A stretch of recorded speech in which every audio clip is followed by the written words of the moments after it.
Hello, Jose. Hello. Hope you're okay. Can I just take you back to the reverse fixture? To the reverse fixture, the game against Watford at Vicarage Road. You were particularly angry that day. A much better change of fortunes for you since then. So what was that a catalyst? What has changed for you since that match at Vicarage Road? I was very angry with the first goal. I was very angry because Martial had to leave the pitch with a very strong tackle. He had the possibility of a concussion. He didn't play the next match. But it was not a foul, it was a goal. And a game that was in our hands, then before half-time you give the opponent the possibility to be winning 1-0. So yes, I was really upset. Then we had a very good reaction. We played like always with lots of attacking players and more.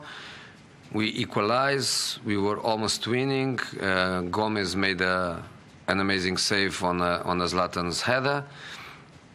And then we lost in counter-attack, which is something we know that they are very good at. And that made me also angry because we knew already that Watford is a team that defends with a lot of players.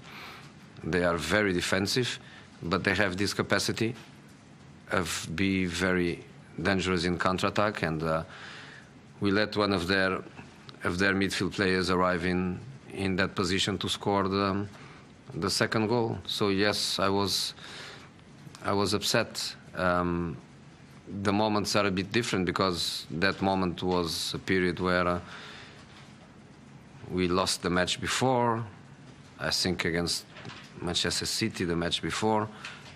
In this case, we are having, I don't say the perfect results because we have many draws, but we are in a moment of being unbeatable for a long time. So yeah, positive. But we know that the game is going to be very, very difficult. I'm happy that you started with a question about our opponent, our match against them, and not going in other directions, because this is what matters. And I know that they are very difficult. They are very defensive, but there are teams that are very defensive and they defend not very well organized. They are just very defensive. That's not Watford case. Walter is a very good coach. The team is very well organized. And then they have this capacity of being dangerous in counter-attack, being dangerous in set pieces with a very physical team. Many players played already in big teams. They have the know-how, they have the experience. Many players are coming from Italian football, important clubs, you know, Napoli, Milan, Udinese, players with great knowledge of high competition. So the team is also very experienced. So I'm waiting for a very difficult match. Can I change direction slightly? Yeah, I knew it. Sorry. Ed Woodward yesterday said there wouldn't be a lot of churn in summer. There wouldn't be lots of players coming in, lots of players going out. Is that because some players have perhaps changed your opinion of them? You know, first of all, yesterday I had to ask a friend about churn because I had no idea. It's a new word for my vocabulary. You have to learn every time you can, and I thank Ed for that word because I didn't have idea. I think he's completely right.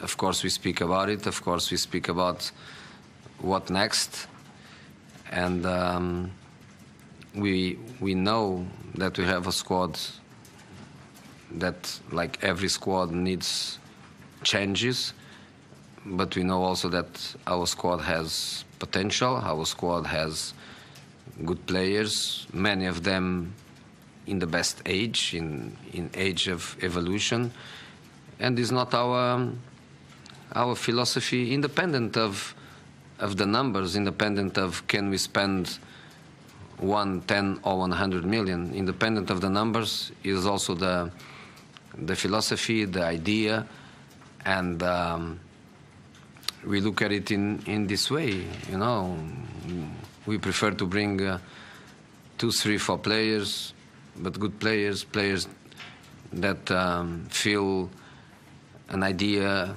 of football that we try to play, that can improve our squad. We are not interested in sell 6 or 7 and buy 6 or 7, and from these 6 or 7, only 1 or 2 are great quality. All the others are the same as the ones we are selling. So we are not going to play this game. We are stable.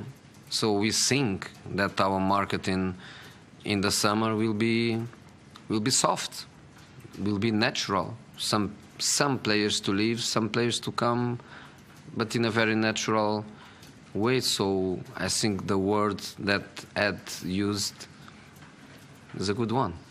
And have some players convinced you that they have a future at Manchester United when you may have thought perhaps they didn't? Have people changed your mind in amongst your squad? You know, you work with the players and you know the players better. I always say this: you only know the players really when you work with them.